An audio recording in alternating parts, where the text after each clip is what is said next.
Okay, Sir, you can sir, you can start, sir. Right. Okay. A very good morning to everyone. It's nice to see the Indore group participants here this Sunday morning in India and Saturday evening in California. And I want to extend a very warm welcome to Mr. Ulrich, who has very kindly accepted our invitation and is with us today to talk on Krishnamurti's radical challenge to our approach to education, our way of living, and our quest for truth. Now, Ulrich's talk will be in three parts. He will devote more time on education and the other talks, and the question answer sessions will begin after each talk gets over. Now, most of us have heard about Ulrich Brugger, but I'll briefly introduce him. Mr. Ulrich Brugger was born in Switzerland in 1944, and while he was studying education and philosophy at the University of Geneva, he came across the book written by Krishna on education and the significance of life. This book had a deep impact on him, and it marked the beginning of his journey with Krishnamurti's teachings. Between 1965 and 85, Ulrich attended Krishna's talks in Saanen,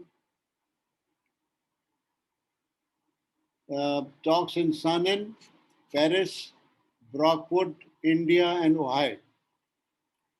During this time, he was invited to attend many committee meetings with Krishna and meetings with teachers and students in Krishnamurti schools, mainly in India. At the end of a committee meeting in Switzerland, he had a personal meeting with Krishna, which influenced his life deeply. As an educator, Ulrich was very interested in the Krishnamurti schools all over the world. He mainly wanted to find out how case teachings were implemented in the Krishnamurti schools.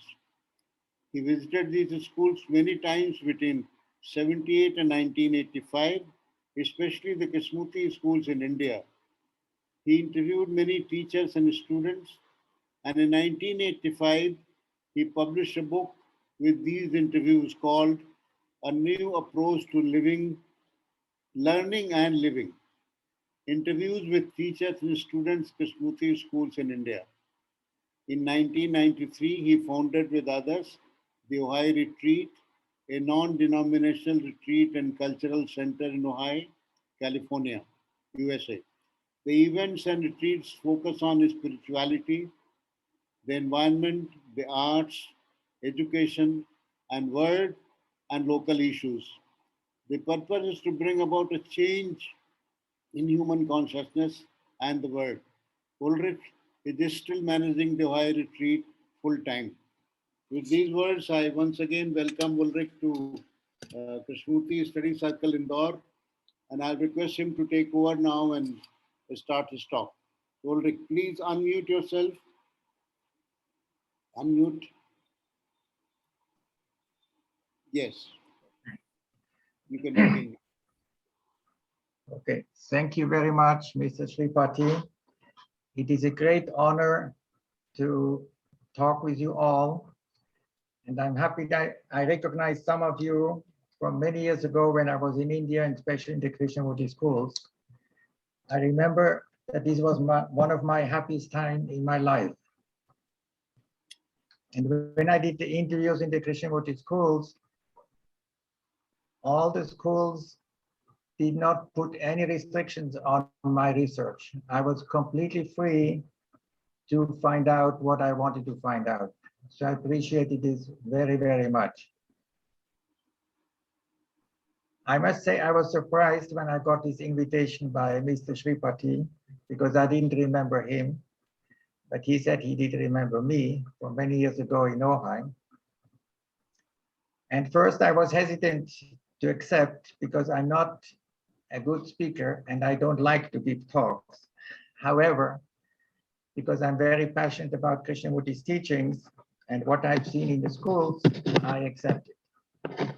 But please don't expect a formal talk. I will mainly try to share with you what you might not know. some observation I made in the schools, some experiences I had, and certain things I witnessed myself, and also a very important meeting with Krishnamurti himself. Now to my topic. Why have I chosen this topic? That Krishnamurti challenged deeply our approach to education, our way of living, and our quest for truth. Because I think these are areas in our life that he has seen that the approach was basically wrong. But not only he saw it was wrong, he came about with a totally new approach, and especially in this area, I think. So we will take one area after the other, first education, then our way of living, and then our quest of truth. But I think the common denominator of all these areas is that until now, our approach was basically based on ideals and theories. And his approach, what he offered is, it has to be based on deep understanding of what life is. Not only intellectual understanding, but deep understanding of the child, of our life, and of what truth is. So not ideals, but deep perception, which is a huge difference. Now, before we start with education, I would like to mention something about interpretation. And I'm sure you discussed that also.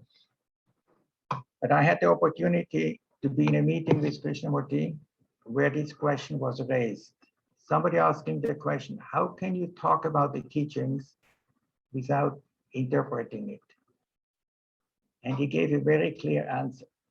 He said, listen, if you say, for instance, what Krishnamurti means by God or conditioning or relationship, this is interpretation. If you say he means by God this is interpretation. However, if you say my understanding of what he means by God, he said this you can say, then it's your understanding and this is not interpretation.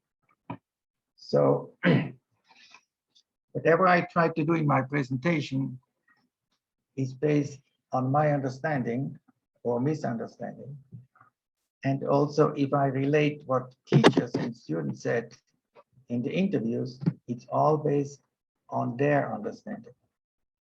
So I think this is an important point. Now let's start with education. Krishnamurti said that volumes have been written on ideals of education. And this is true. I studied education, and most educational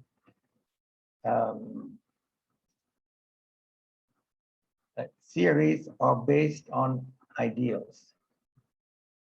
He is the only educator I came across who linked education to the significance of life. I have never read any book from any educator who linked these two together. And as you know, Krishnamurti said, the main function of education is, let me quote here, the highest function of education is to bring about an integrated human being who is capable of dealing with life as a whole. The question is, what does that mean? Can students really understand life as a whole? What does it mean? So once again, he questioned that education should not be based on ideals, but on direct understanding of what life is. And I was very interested to see how the teachers and students dealt with this question and how they applied Krishnamurti's teachings in their classroom, not only theoretically, but in reality. So as you know, I interviewed about 30 teachers and students in the Valley School, Rishi Valley School, Madras, and Varanasi, and also in the school in Bombay. And I published a book. You probably know about it. And I would like to share some of the excerpts of these interviews. And I would like to mention the name of these teachers because you probably know them. The first one is Amar, who was a great teacher in my opinion. And he was deeply interested in Krishnamurti's teachings. And he was a great teacher.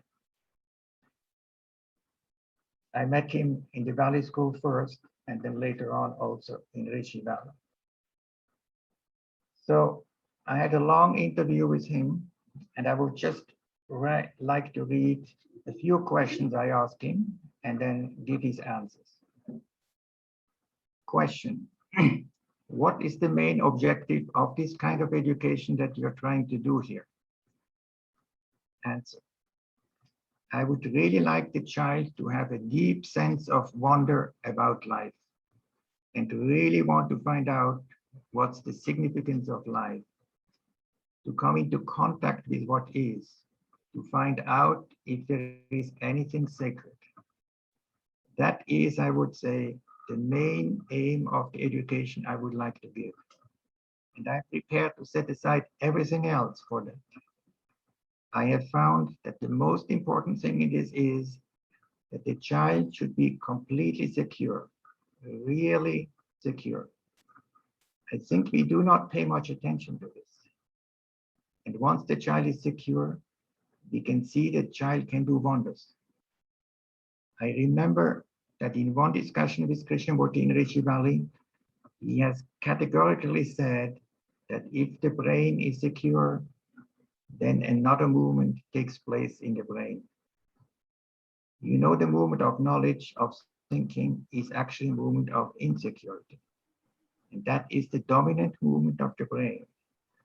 Whereas if the brain is secure, it does not think so much. Anyway, he goes on time. So I will go to the second interview with Rajesh Shalal that I'm sure you all knew.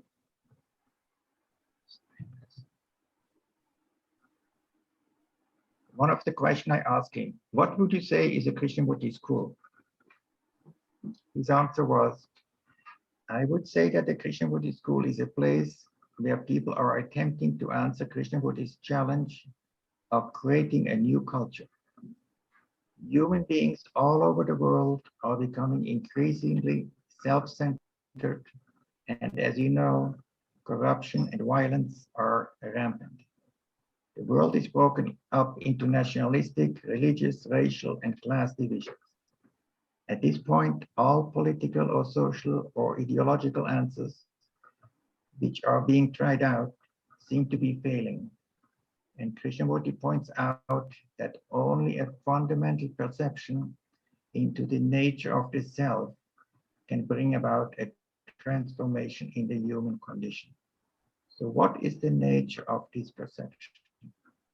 I feel the main responsibility of the teachers in a Krishnamurti school is to ask this question and help the students also inquire into it. Again, I could go on and on and on because his answers were really very, very interesting. Now, the third interview I had with Kabir. But instead of reading an interview with him, I would like to tell you what happened in one of his class. He invited me to come to his class. And he was surprised, and I was surprised when we entered the classroom, that the classroom was in a total mess. Everything was in the floor. The chairs were all over the place. Anyway, the whole classroom was in a mess. So instead of Kabir telling the students, please put everything in order, he left everything as it was. And he said, let's discuss about order. So they had a long discussion about outward order and inward order. It was a very deep discussion. After about 30 or 40 minutes or an hour, he said, now can you put this classroom in order? And without him giving any instructions, all the students together, almost miraculously, put everything in its place. So it came out of their understanding what order was, that said that they realized it in their classroom. So I was very impressed by what happened here. And that's only one example. I could give many examples of what happened, about what happened in Kabir's classroom. And now, at the end, I would like to give or to read an interview with a student who was exposed to Amar's teachings, Kabir's teachings, and other great teachers in the Valley School. Her name was Suprabha. You probably know her. So, the interview with her was really quite astonishing. I was myself impressed with how quickly she answered very, very important questions. This is just a quick, the last part of the interview. Question. No, sorry. She started with, I think the teachers in the Valley School brought about a great deal of awareness in myself. They helped me to find that out. Question, what do you mean by this? Answer, they helped me to question myself and whatever I did. I mean, I didn't do anything blindly after that. Question, earlier you did? Answer, yes. I would disobey everyone, not bother about it. Then after this, I began to question what people meant, what they did, what I did, whether it was right or wrong. Question. So this was definitively something that they created in you? Answer, yes, definitely. Question. A kind of critical approach to whatever you listen to, you observe, you do. Would you say this? Answer, yes. And it was not through telling it to you, but it was through discussions. You discovered it by yourself with the help of the teacher. Question, what kind of help? Answer, help in the sense, I don't know how to put it. It was because of them that we started to question. They would ask, why are you doing such a thing? What's the reason behind it? Then you would have to ask yourself that question and find the answer, you see? Question, do you think it's important to have this critical awareness? Answer, yes. Why? It is important not to do things blindly. Otherwise, you don't know what you're doing. If you do it critically, you're aware of yourself. And I think there is greater clarity in whatever you do. Question. Did they ask you to question also what they were doing? And you did it? Answer, yes, we did it. We really critically questioned everything, including religions. He said, take religion. But most of us came to that school, we believed in God. Most of us came from very traditional families where we had been taught to believe in God or in Hinduism or whatever. In the beginning, quite a few students found it very difficult to accept the question, is there a God? because it brought about a conflict between what the parents said at home and what the teachers were saying in school. But later on, we got used to the idea. No, I cannot say that. We saw the importance of asking such a question, whether there is God. I mean, just like questioning everything, questioning religion. My question, this has been done, and no one said that religion is bad. No one said Hinduism or Islam or Christianity is bad or good, but we were just questioning religion. Questioning. So whatever they said, or the different religions say, you were questioning, not saying you believe or do believe or do not believe, but you were looking in if there was some truth in it. Yes. And there was a lot of, yes, that's it. So that's my last interview. Recently, I just read some of them. Now I was very impressed with some of the answers of the students and teachers. Now I would like to tell you a very interesting story. After I left India, I went to Brockwood. And at that time, I knew all the teachers there. I told them about the interviews I've done in the Krishnamurti schools in India, and they wanted to listen to one of them. So I had them listen to the interview with Subhra, with the entire interview. It was recorded. So I didn't have to read it as I did to you now. So they listened to the entire interview, which took about an hour. It was at the evening in the Brockwood. And then at the end, I thought there would be a discussion. No, everybody disappeared and went to their room.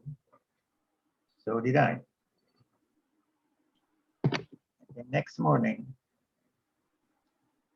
I was told that the teachers had a meeting about this interview.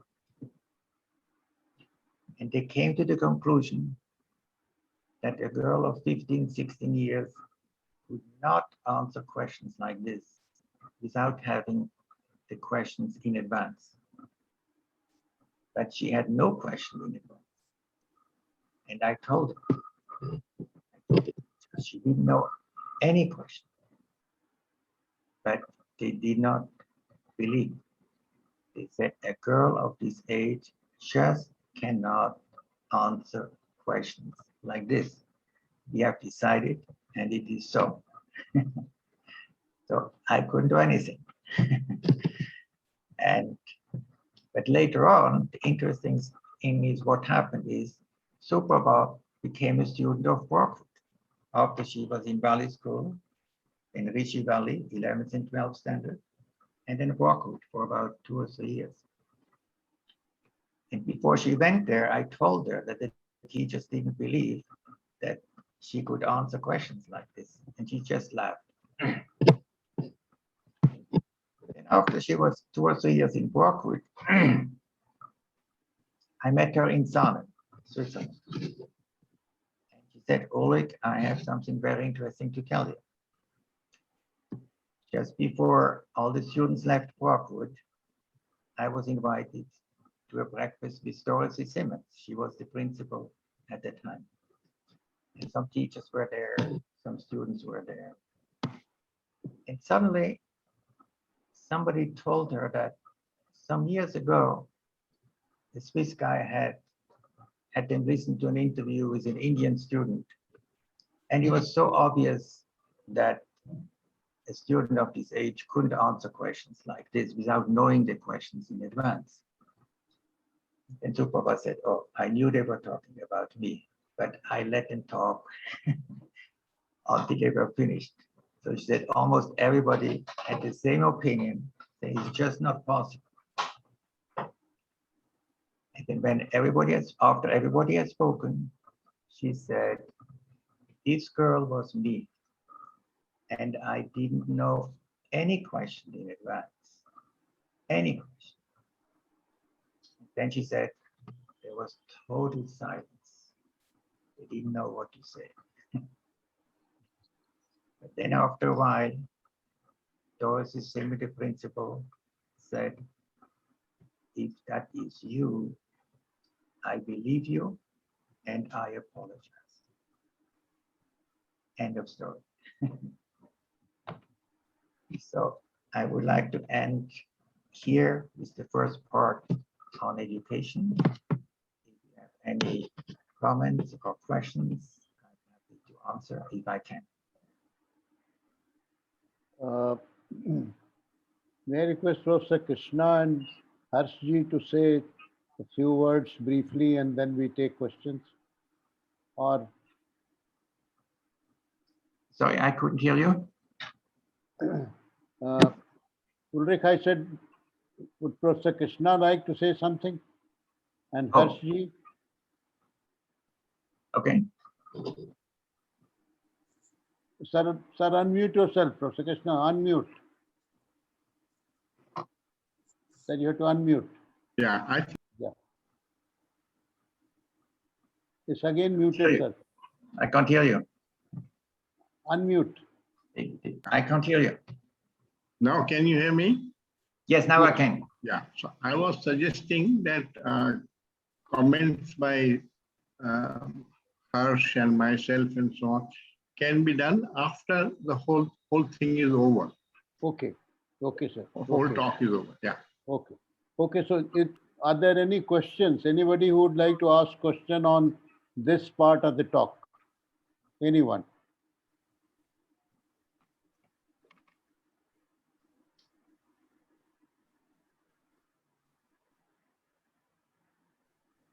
If I may ask a question, Yes. having taught in Brockwood Park for 37 years, and it's very interesting for me to get, so I have an inside view of what happens. So it'd be very interesting to hear from Ulrich what he thought about the attempts that were being made in the various schools. He doesn't have to particularly put any school under the microscope, but what struck him as something that was working and perhaps things that were not working.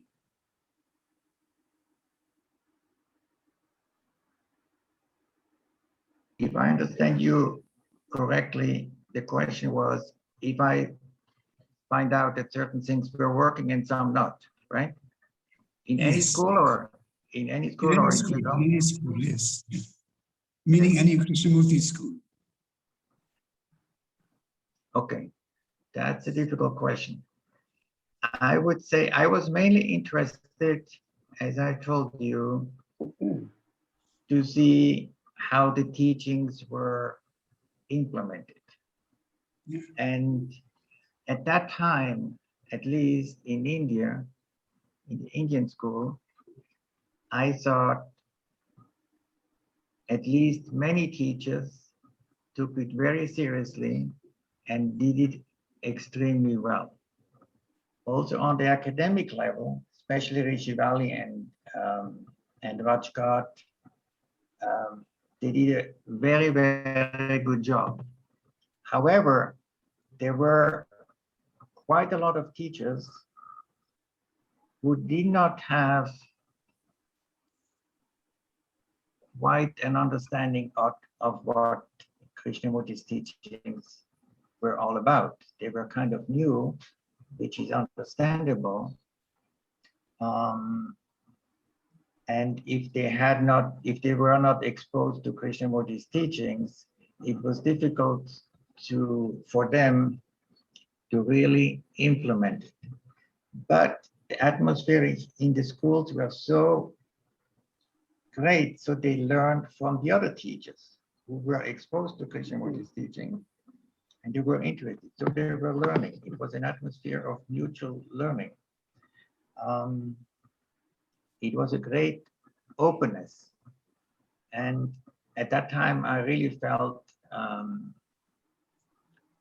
the school wouldn't have been better. Also, Brockwood, I felt a wonderful atmosphere. So I could not really point out what did not work, except the fact that some teachers had no exposure to Krishnamurti's teachings. That's why I think it's very important, not only today, but also for the future, that there is a teacher college so that teachers get trained before they come to the schools or during the school or even afterwards, because understanding what Krishnamurti said about education, I think is not easy. It is actually very, very difficult to understand because he questions what people have done in education for centuries. And he brings something absolutely radically new, but this what is new is not easy to understand. It implies hard work on behalf of the teacher. It implies self-understanding on a daily basis. And this is not easy. So that's all I can say. So Thank you, you Ulrich. seem to be saying that it's not just from the direct teaching about Krishnamurti or exposing students and staff to Krishnamurti's teachings, but something is communicated through the atmosphere that is in the school. And I think Krishnamurti said that as well, that the atmosphere will communicate something, not necessarily studying the teachings. Those studying the teachings is important too. Yeah. Yes, I agree. And I think the atmosphere, at least at that time, was really very, very special. And I was deeply impressed and I still remember it. And I was very happy that I was part of that, especially in the Indian school. I was less in Brockwood and Ojai, but that's why I can more speak about Indian schools than Brockwood and Ojai, even so I visited Brockwood and Ojai as well. Thank you. I totally agree with you that it's extremely important. Thank you, Ulrich. There is an observation and a question from Mr. Shakti Kumar from Rajghat Study Center. He says most of us have come up across the discourse of K by chance, and we have listened to him, read him, and got at least intellectually acquainted with the salient points of his teachings. And we feel grateful to life for this immense gift. What we do with that gift, that's another story. His question is, when a student comes out of a Krishnamurti school, has he got acquainted with the basics of Krishna's message? What would you say to that? Ulrich, please tilt your computer a little bit. We can't see your full face. We can only see half of it. Yeah, this is better. Can you see now? Yeah, that. Can you see now? Okay. Yes. this Uh, one. Can you repeat the last part? You said when the students leave the school? When a student comes out of a Krishnamurti school, has he got acquainted with the basics of Krishna's message? Are they acquainted? Yes, yes, That's the question. yes. Has he got acquainted with the basics of Krishnamurti's message? I would say that depends on the schools and on the teacher of the particular schools. So I cannot answer in general. The only thing I can say, I met a few students who had a real sense of what these teachings were, but also there are many who have not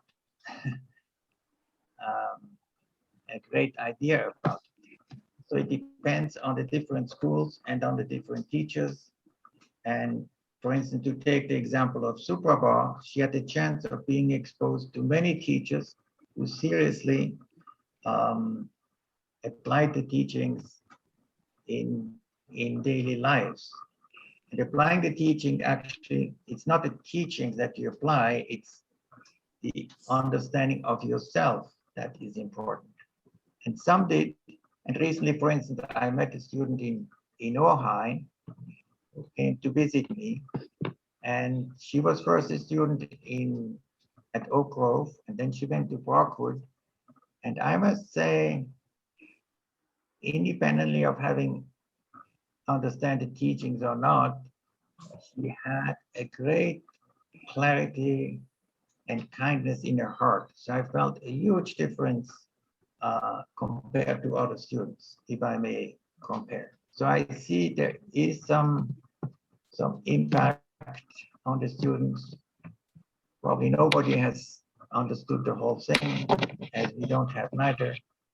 But I think there is some qualitative change, at least in some students. But I also think more could be done. Thank you, Ulrich. I think we have a question coming from Dr. Harshad Parekh. Yes, please go ahead. Yeah. Are you able to hear my voice? Yes. Yeah. No, I don't have a question, but I have the answer to what Shakti asked, because I was a teacher in Krishnamurti schools for many, many years. And I know when Ulrich had come to Rishi Valley and we had talked, and after that, we had met many times in Ojai, California, about the schools of Krishnamurti schools in India.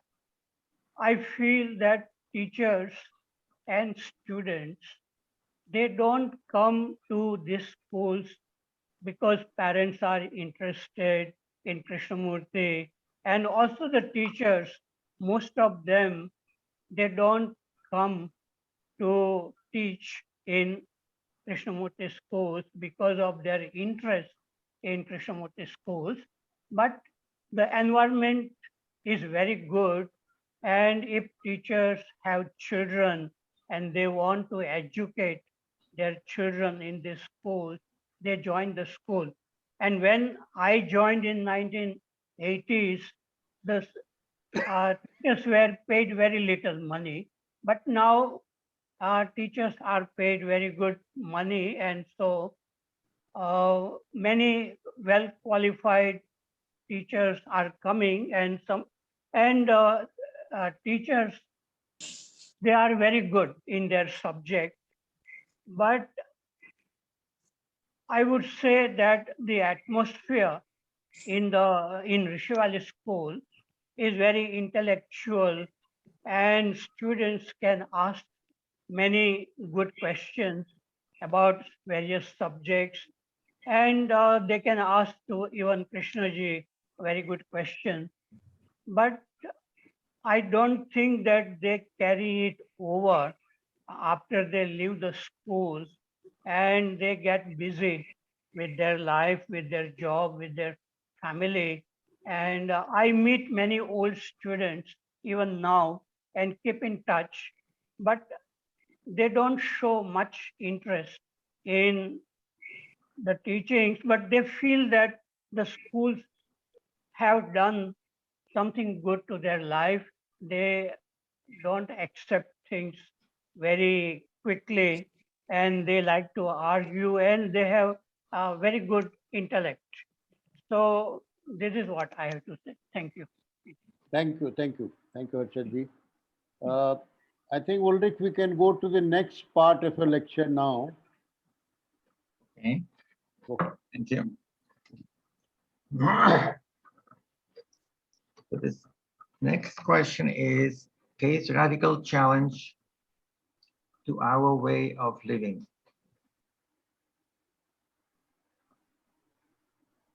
Again, so far, the way of living of human beings has mainly been based on ideals, theories, moral values, and ideas. even self-understanding is based on thought, on analysis. And what I think Krishnamurti's approach is that none of this is important. What is important is that we develop a deep understanding of life outside and inside.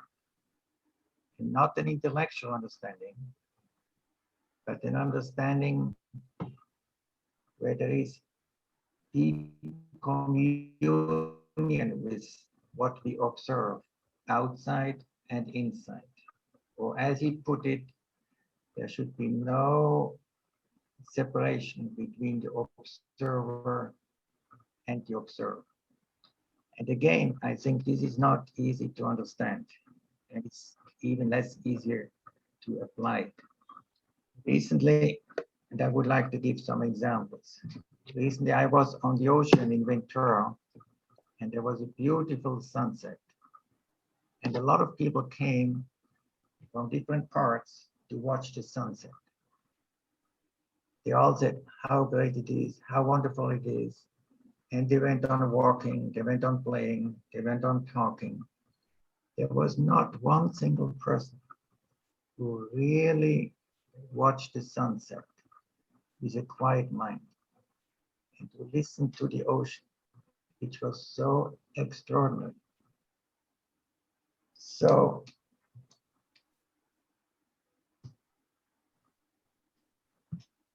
living in deep contact with the outside world and the inner world is a deep challenge. It's not easy. But it's important that we learn it, that we discuss it and discover it with the students and with the teachers in these schools. And other examples about our way of living is how we deal with problems.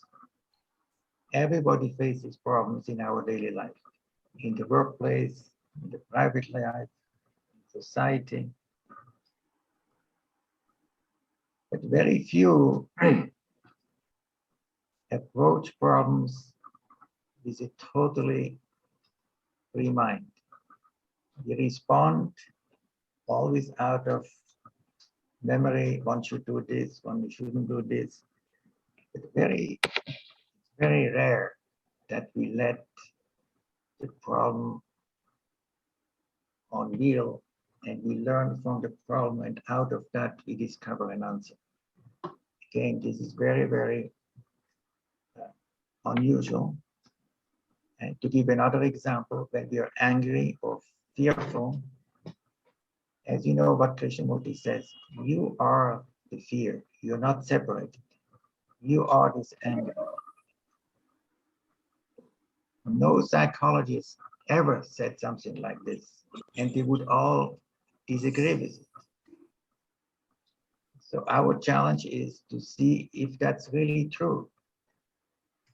If you're afraid of something, are we really the fear itself? Are we really this anger? And I think it's very important to discover that. I would like to give you an example of what should not be done. And that was an example in Sarnath during a question and answer meeting with Krishnamurti. He said he would like a question. He would like to ask a question because normally the people from the audience ask questions. He said, this time I would like to ask my own question. And the people said, okay.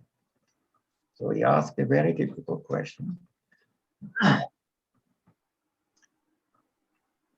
And during about an hour, people answered in this way or another. But he didn't accept any answer. He always said, you're just guessing. You're just repeating what somebody else told you. You're not really facing the question I'm asking. So not one single answer he accepted.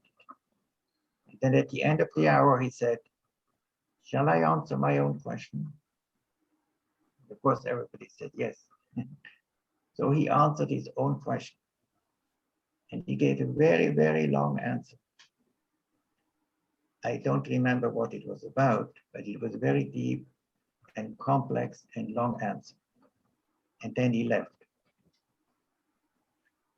Next day, he came and asked the same question.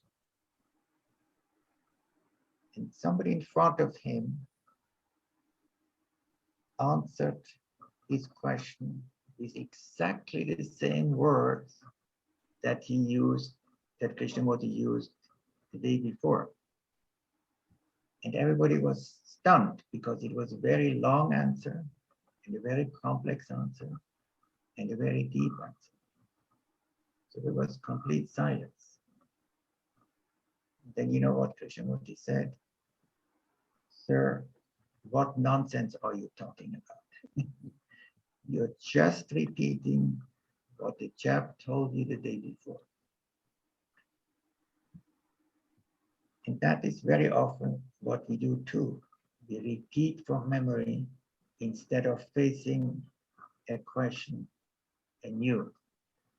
And I think it's very interesting to find out what Krishnamurti really meant by that. And at the time, when I started listening to him,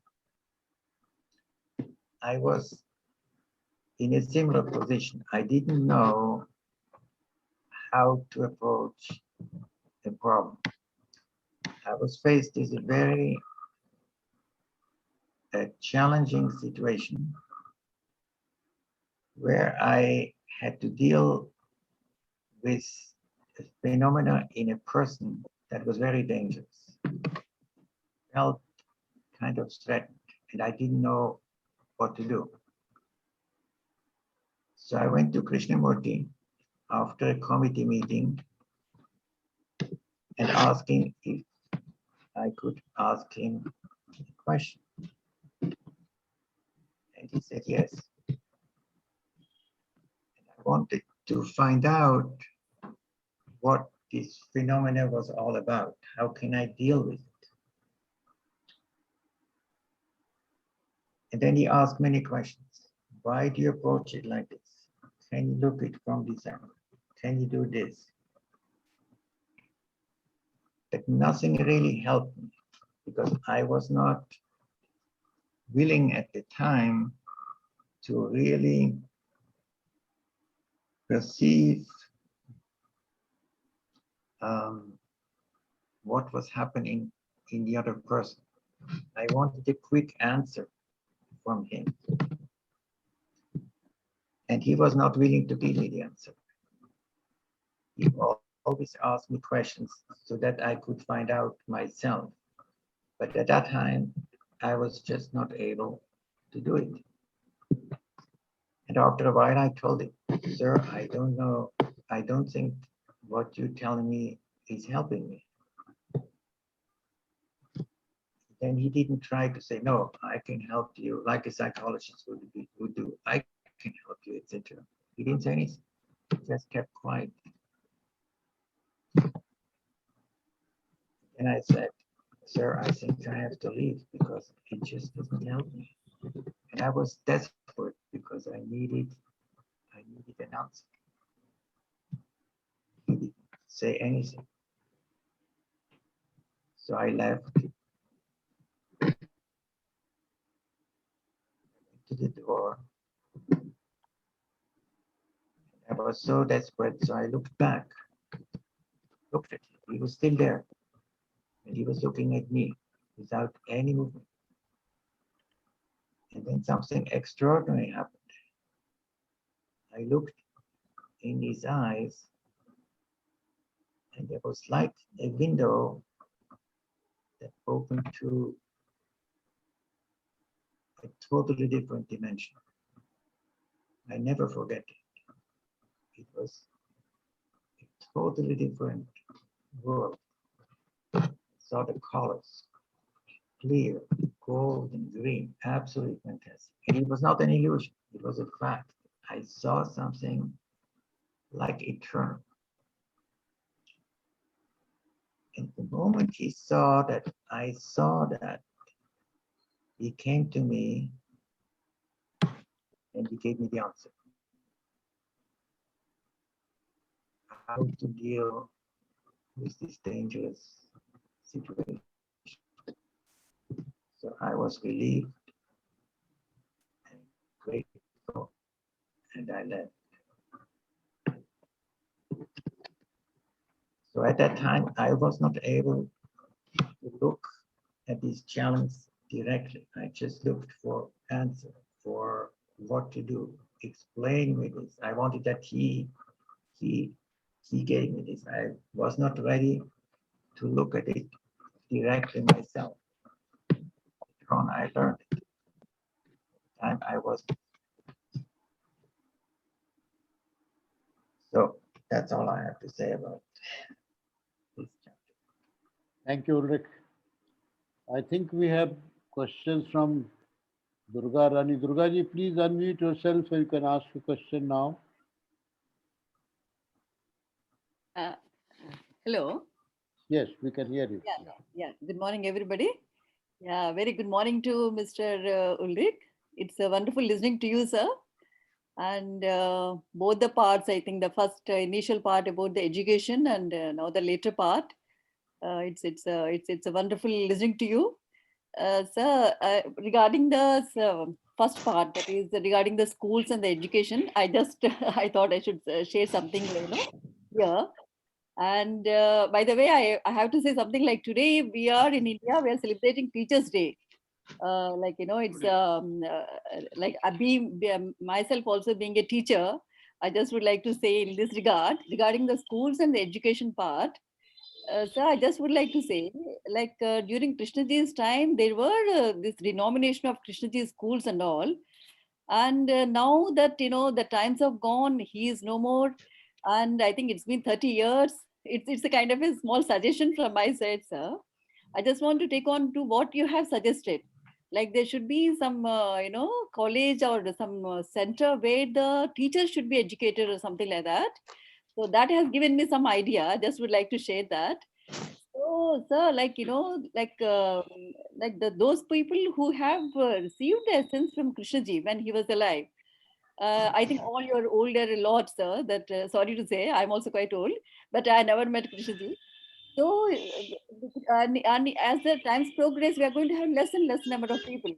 So maybe you all have to work on this thing, forming something like that, and take this education part to more and more schools and colleges. I think, sir, the Krishna's teaching has got everything, the perennial wisdom and the perennial philosophy, and it is very much applicable to our day-to-day lives, the schools, the colleges. That is the area, sir. This has to be this has to go there. As a passionate reader and the teacher myself, these thoughts were just crossing my mind. So I feel it's a kind of a suggestion, like all these minds can be put together and can work in some areas at least, Krishnamurti schools are only few in India and in the world so far. So why do you have to restrict it to only few schools, sir? This is for entire humanity and entire world. So that and the world we are facing is, more and more, it's becoming dangerous, and this is going to happen like that. So I feel this nucleus and this essence can be expanded to few areas where the colleges and schools also can be worked out and all that, sir. This is my humble suggestion, sir. Otherwise, it's great listening to you. Thank you very much. Thank you. Thank you, Durga ji. Just for the sake of information, the Valley School, with the help of Rishi Valley, Sheshadri School and Pathshala, they are running a teacher education program from last 2 years. Mr. A. Vishwanath Reddy, who is the trustee of the foundation and secretary of the Rajghat Education Center, he is anchoring this program. We have already had one full year with about 60 teachers and probable teachers who had attended this training program. And the second batch of another 60 students, not really student, people who want to become teachers, is running right now. So I'll send you the details of that in case you are interested. And it's duly advertised and all that, so that people who are interested can, and it's a 6-month training program, what we call it as teachers education program. Oh, thank you very much, sir. Thank you very much for this Thank you. information. Thank you. We have two questions. One is from Mr. Dinesh Waghmare. Dinesh ji, please go ahead. Are you able to listen to me, sir? Yes. Yes, sir. My question is, Mr. Ulrich, you have given the example of sunset. Many people were looking at it and they were absorbed in thought and they were not looking with the silent mind. My question is, some people are absorbed in thought and they were not able to enjoy the real beauty of the sunset. But some people, maybe like you or some other people, they may be looking at the sunset without thought, and they were absorbed in the beauty of sunset or magnitude of the sunset. But what difference does it make? It is a similar kind of absorption. So what radical change it is going to make? My question is clear, sir? I try to repeat it. Is there a difference between looking at the sunset or the ocean with thought or without thought? And without thought, Yes. does it make a change? Does it bring about the change, right? Yes. It's Only a correct? difference of absorption of the mind. Yes. Yeah. It's only a difference of absorption of the mind. One is absorbed in thought, another is absorbed in the beauty or magnitude of the sunset. So what is the difference it makes? Still the mind What is difference absorbed. it makes? Yes. How it is going to make any radical change in the mind? I think that's up to you to find out. You can really observe anything, is it in nature or in ourselves, if it's going to make a change or not. What I found out is that if we observe anything through the mind or memory or experience, it doesn't make any difference. If you can look at it without thought, then maybe something can happen. I recently read, Krishnamurti said, if there is silence in observation, then there can be transformation in this silence. But it's not sure that we really observe with silence. That's up to us to find out. And then we will see if there is a change or not.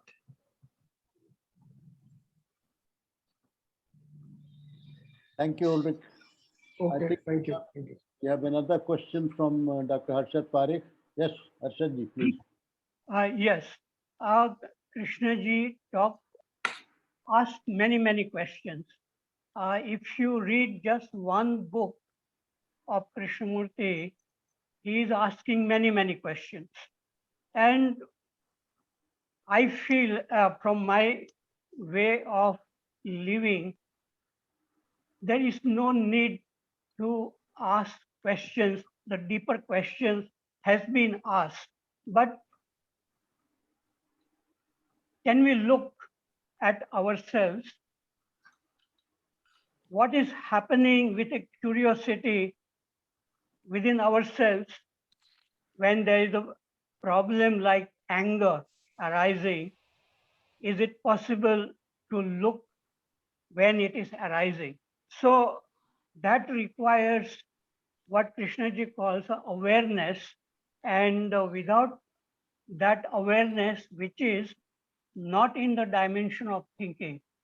So when that awareness arises, we can really see clearly our own thoughts. And when such a thing happens, we can look at the sunset or a flower or everything outside, what is happening very clearly. And if we see that something happening is not good, like a stone on the road, you see it and you remove it, or some garbage, you can do something about it, or some pollution coming out from the chimney, you do something about it, you observe it more carefully when the mind is really alert and silent. And I remember that when Krishnaji was coming to Rishi Valley, and he would go for a walk in the evening, and his mind used to be very silent, and so he was able to see everything clearly. And when he passed by the school assembly hall, he looked at the windows, glass windows, they were broken, and he said, "Don't you see it?" He could see that glass windows were broken, and they needed repair. But when we are occupied with too many thoughts without awareness, we really don't see either these glass windows or the sunset, and we are busy with our own thinking without awareness. And that is a waste of energy. Okay, I finished. Thank you. Thank you. Thank you. So Ulrich, can we go to the last segment of your talk now? Okay.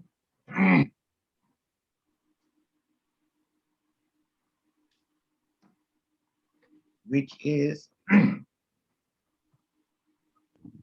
that Krishnamurti radically challenged our quest for truth. This is a very, very deep topic, but I was interested in that for many, many years. And what I find interesting is that he said that so far, all our approach to find out if there is God or truth or heaven was based on time. Meaning that in order to find out God, you have to use certain techniques or rituals or do all kinds of things, follow commandments. But all of this is that it's based on time. And the timeless cannot be reached by time. But then philosopher came throughout the ages who had many concepts of God or truth. Some were very deep, some superficial. But he said even that is a product of thought and thinking. And thinking is part of space and time and can never reach the timeless.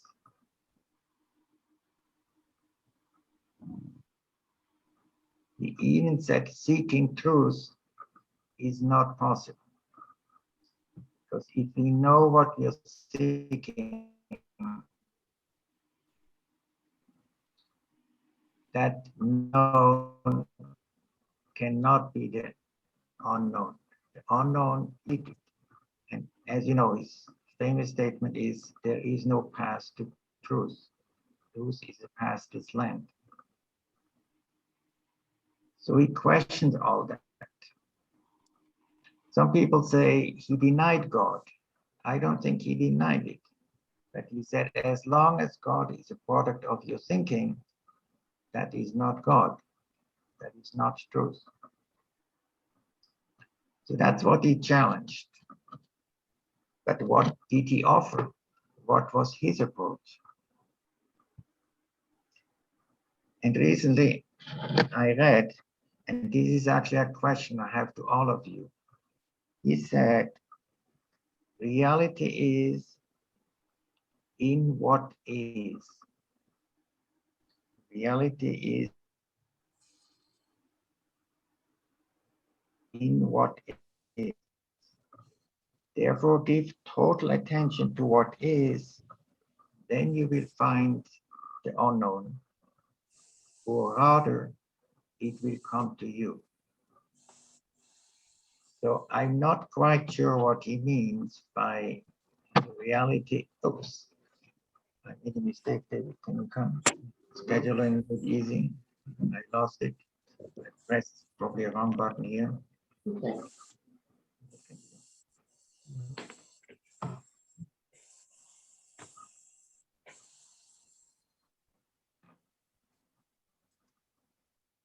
Okay, Okay, can they hear you? Ask maybe. can you hear me? Yeah. Can we you hear me? you.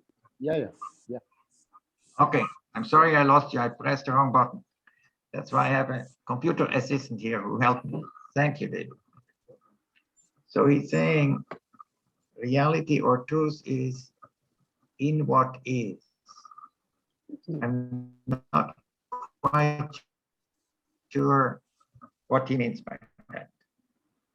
So maybe later on, you can tell me what you think he means by, or what is your understanding of it. He also says, truth is not of the past, nor the present, nor the future. Truth is always new, therefore it is timeless. Some people say, well, truth is in the present, everything is in the present. He says, no, it's not in the present, it's not in the past, it's not in the future, because the timeless is beyond time. So the question is, that everybody has, how can we, quote, reach truth? How can we discover truth? It is time if there is no path. And he clearly states, and I think that's a very deep answer, truth can only come to you if your heart is full and your mind is empty. Full, he means full of love.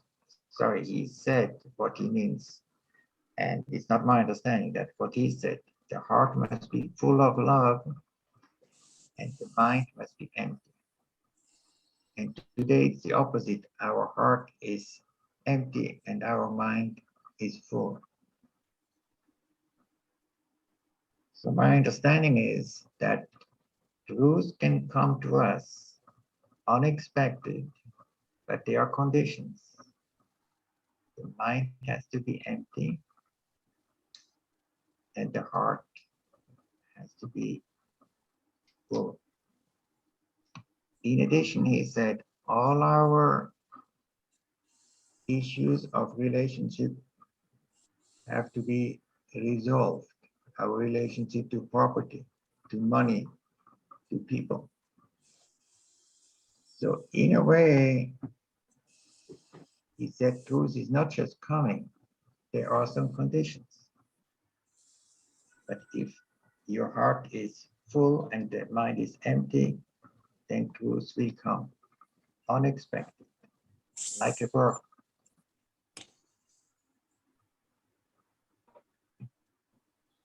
So, and in the book of Mark Lee, the recent book on the process, he even says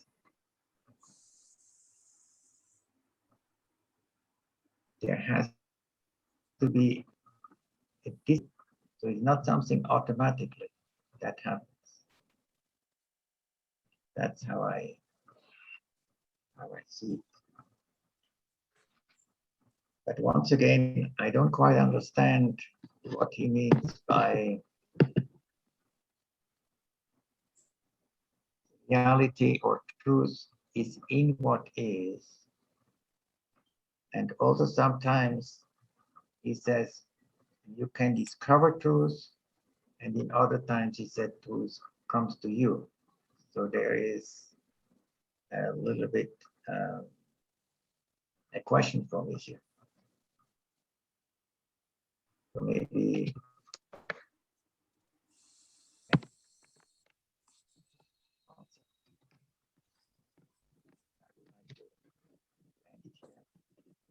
last part. Thank you, Ulrich. I think before somebody answers your question, there is an answer from, there is a question from KRC Dunda. I thought Vijayji. Yes, sir. Go ahead. You have a question? Sorry, it's not Vijay, sir. Good morning. This is Ravi from KRC Dunda. Okay. There is one request for the coordinator that we cannot hear the speaker's voice properly in all the meetings, but we can hear the others' voices. So please look into that, whether it's from the source or somewhere else. The question to the speaker is, I myself providing answer first that as a sorry, I forgot the question. Life says that whenever you have sorry, I forgot the question. Extremely sorry. Okay, Ravi, no problem. Let me answer your first question. I think the audio is perfectly all right. There is some problem with your audio because we are all able to hear what Ulrich had to say. So kindly check your audio. We go to other questions now. From Mr. JS. I don't have the full name, so please go ahead and ask Mr. JS. Sir, this is Jagan Sheshadri. Sorry to make my name short. I had used my initials. Sorry that I didn't. You already know me. I've been participating. Yeah. Yes. Quite regularly.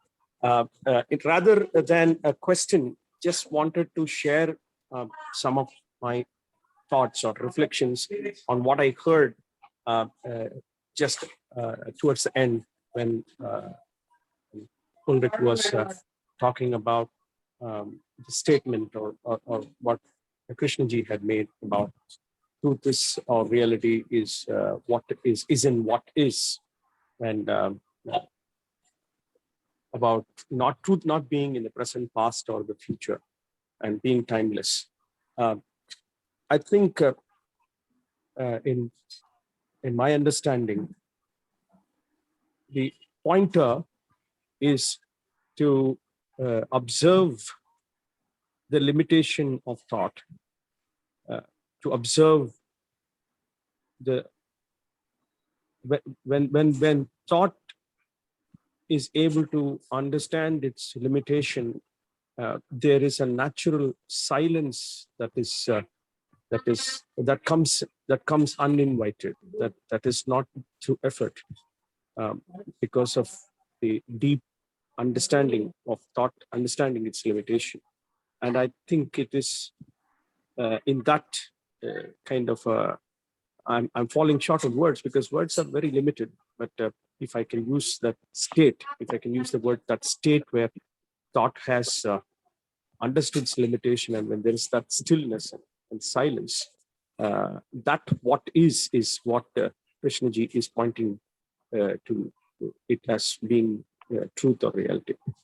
That is all I wanted to share. Thank you so much for the opportunity. Ulrich, you want to say something on this, or we go to the next question? Oh, I think that was a very good answer. Thank you. Thank you. Harish ji, please go ahead and ask. Then we go to Harshad ji and then Dinesh Waghmare. Yeah. Okay. First, let me thank once again Ulrich. Ulrich, I fondly remember 1 week with you at your chalet in Switzerland in 1987. And I was moved. You said, you don't have to. I know Indians are not very rich. So, profound gratitude from me to you once again. I have expressed in my various emails. Just a minute. Yeah. So am I audible? Yes, you are. Please ask your question. Okay. Yes. Okay. Ulrich, you made a profound statement. Of course, not your personal statement, but Krishnaji said, seeking truth is not possible. Let me add one thing. Somebody may question, why are you adding? You are misinterpreting the teaching. So no, it is not exactly that. Seeking truth is not possible, but living truth is possible. What do I mean by living truth? When I look at Ulrich, I'm looking at a human face, not the face of another species of the man, one of manifestation. I'm looking at a human face. So when I look at a human face, I'm living the truth. When I say I'm looking at my very old friend Ulrich, that is, I am not living truth, I am living falsehood, false. Why? Your parents might have named you William, Robert, anything, John, it doesn't matter. Same way, when you said, sometimes there is a confusion. So truth, you have to discover truth, and you can discover truth, but truth comes to you. Yes, there also there is no dichotomy. Let me remind you, Krishnaji has used the three words, truth and actuality. It has the whole book, Truth and Actuality, deals with it. And then another word, reality. There is no doubt that at different times he has used different words, and sometimes we can pardon Krishnaji interchangeably also. But one thing, we can discover truth by that. At the moment, if I am ambitious, I am full of jealousy. Oh my God, all my friends are driving cars. I don't even have a scooter. So I am jealous. So I have to discover the truth of that jealousy. And that jealousy is the only truth. There is no God. Let me put aside all God and afterlife, before life. That is the truth that I have to discover. Yes. And truth has to come to me. I cannot find a better statement than what appears in the only revolution. And it is remarkable and very profound. Truth comes to you like a burglar on a day you least expect. But when he said, truth comes like a burglar, and again he said, truth comes to the luckiest person of the world, and the luck, then he adds, in fact, he probably wants to qualify his statement. Truth comes to the luckiest person of the world, and the luck is the fullness of heart. And what you and as an educator I have discovered, if I can put it, we have produced marvelous professionals, good professionals, but we have not produced good human beings. And Taliban Afghanistan is the latest example. And it may not be the apt example, but the world is badly in need of good human beings. I don't claim that I am one of the rarest of the rare human beings. No, I may not be a good human being, but I must be a good human being. And being a good professional, being a good technocrat, bureaucrat, or engineer, doctor, whatever, must be secondary. Thank you for giving me the opportunity to share some of my perceptions. Thank you, Hareshji. Thank you. Thanks for your observation. May I request people to please ask questions only. Harshad Bhai and then Dineshji. Harshadji, please. Yeah.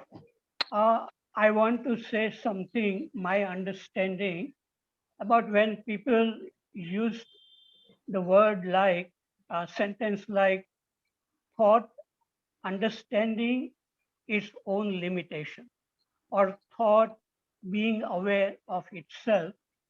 Now here, it seems to me that the word aware comes here, thought being aware of itself. And that awareness is not a part of thinking. And so when this awareness, we talk about it, but it seems to me that it is lacking. And that's why we have so many problems. We get very angry, we are afraid, loneliness, boredom, jealousy. All this happens because that different dimension than thinking is not awakened in our life. That's what my understanding is. And so this what is, that means whatever is unfolding in our mind, if that can be seen exactly as it is, then there is no problem. There is no division also between the thinker and thought. That also goes away in the light of this awareness. And then we can also see the things which are outside happening very clearly. So this what is very, very important to see as it is. And that can happen only when there is a non-verbal awareness of what is the thoughts arising. Okay, I've finished. Thank you. Thank you, Harshad Bhai. I think we'll take the last question from Dinesh ji. Please just make it short because we have to hear Professor Krishna also. Yes. Sir, I want to ask a question about this truth. Is thought not truth? Is the world is not a part of truth? If we say that we are empty of our past conditioning, then truth will come. Then such truth has absurd meaning. There is no meaning to it. What you have to say? Sorry, I did not hear your question because the phone was ringing here. Okay, I will just repeat. My question is about truth. Is thought not truth? Is this world not a part of truth? If you say, or we say that if we are free from all our conditioning or empty of our conditioning, then truth will come to us. Then that truth will not have any reference. So it is absurd thing. What you have to say? I'm sorry, I don't understand your question. Can you speak slower? Ulrich, I'll just repeat what Dinesh ji has said. He says, is thought not truth? That is his first question. Is thought thinking not truth? And then he says, if all the conditioning are wiped out, and if we see truth, then what is the purpose of that truth? There is no reference to it. There is no reference to that kind of truth. It becomes an absurd thing. It becomes abstract. Perhaps this is what he means. Well, all depends what you mean by truth. If you say if thought is truth or not, I would rather say thought and thinking is a fact. But it depends how you use the term truth. The second part, I still didn't quite understand. If the mind is empty, can you repeat that again? This world is not a part of truth. Is what? This world. The world we are living in. The world we are living in is not a part of truth. All depends what you mean by truth. Yeah. You will have to define truth first. So how do you define truth then? You tell us what you mean by truth. For me, truth is the timeless or the eternal. I think, Dinesh ji, we can close it here. Okay. We can close it here. We'll have the observation from Prof. Krishna. It's close to our time now. Sir, unmute yourself, Professor Krishna.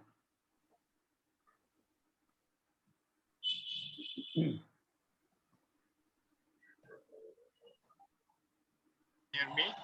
Yes, sir. Yeah. So I think we have had an excellent summary of Krishnaji's approach, both to education and to life and to truth from Ulrich. The main points that I can recount as a summary is that he points out that Ulrich pointed out that what is important is not the knowledge of Krishnamurti's teachings that may be useful for the teachers in order to come upon the spirit in which they have to engage in education. But the child is educated by the atmosphere of the school. if that is predominantly one of care, affection, protection, friendship, then you have the essentials of a Krishnamurti school. Add to that the spirit of inquiry. The difficulty is that the teachers themselves come conditioned from society, and therefore it is necessary to have a certain amount of teacher training, which points out the limitations of all that conditioning society, so that at least intellectually they are aware of the limitations of that. Otherwise, they might propagate that conditioning as their knowledge.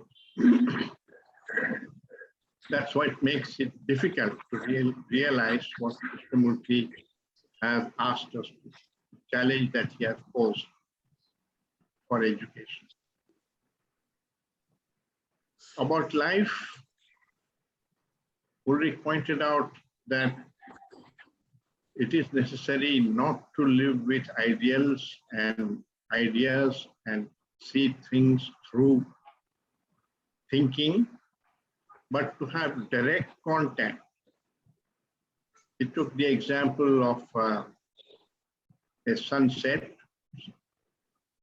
and the importance of feeling that intensely and being with it is that it creates sensitivity in the mind. It's exposure that creates sensitivity. You cannot teach sensitivity in a school. But if you listen to classical music for a long time, the mind develops a sensitivity and begins to appreciate what the music is trying to convey. It's not just an intellectual process. It comes through contact. And similarly, friendship, feeling of friendship, of affection comes through contact, not through ideation. So if you live in contact with the present, feeling intensely about the present, then that sensitivity is kept alive. Otherwise, you enter into a thought world and you interact through that thought world with everything that happens in your life. And that becomes a big limitation of your conditioning. That's a challenge that Krishnamurti has put. Essentially, he is saying it is important to come upon a learning mind.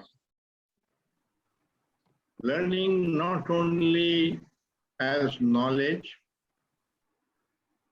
and academics and so on, but also learning about relationship, about life, about what is true and what is false, and the discernment of this.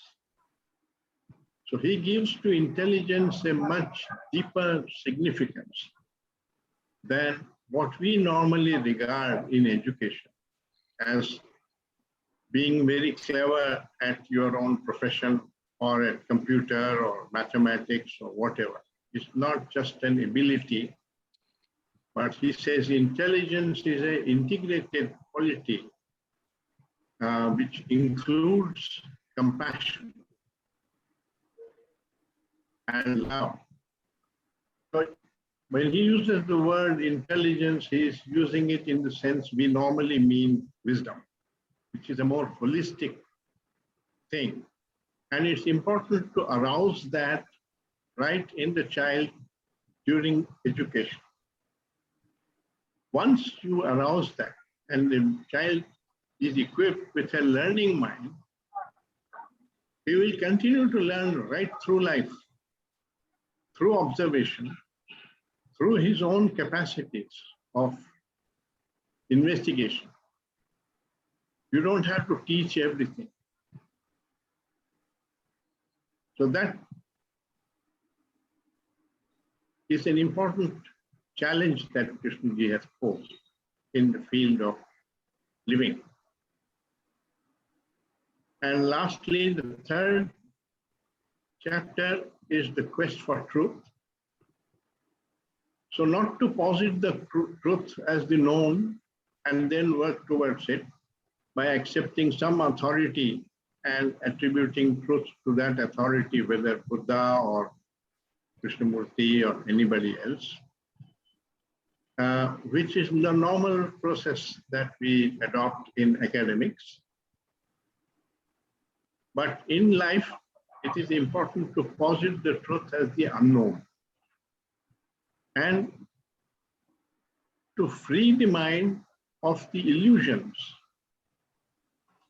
which means the false notions that it has, which prevent the perception of reality, of the truth. You cannot go to the truth because all these illusions are obstructing your perception. And truth is a perception, it is not an idea or ideation. So it cannot be taught. You cannot reach there.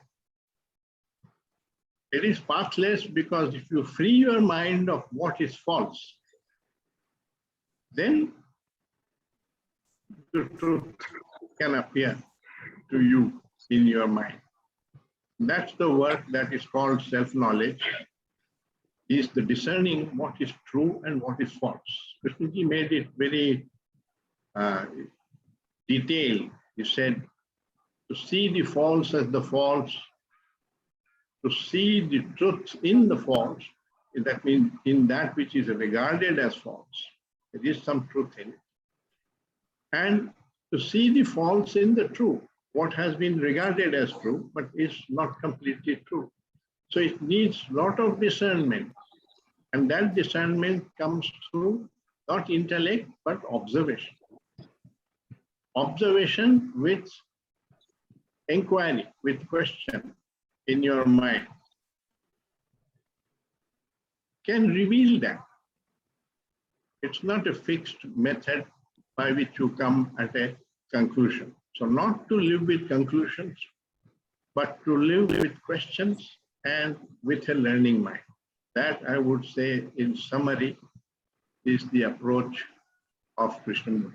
And the change comes as a byproduct of the understanding which develops when you approach life in this way and discern what is true and what is false. So thank you very much, Ulrich. It was very heartening to listen to you on all the three aspects which you elucidated very aptly of Krishnaji's teachings. Thank you, sir. Thank you, Ulrich, for very interesting talk on all the three points that you covered in your talk, especially on education, on life and truth. I personally feel that Krishnaji's contribution to education has been phenomenal. And as you rightly mentioned, Krishnaji gave tremendous importance to the physicality of the educational centers. You know, where they are located, how close they are to nature. Because beauty and nature creates a sense of religiosity in the child. Another important thing which he talked about is, you know, as a teacher, as an educator, are we honest to the students, not projecting ourselves as something which we are not? Because children have a habit of, they have a very keen power of observation to know what we are without our telling us in the classroom. Similarly, for way of life, I think Professor Krishna has covered very well. You have also mentioned a great deal about it, very well taken up. Truth. I'll say that truth is seeing things as they are without any distortion, without any measurement. And it's not something fixed, it's changing all the time, changing from moment to moment.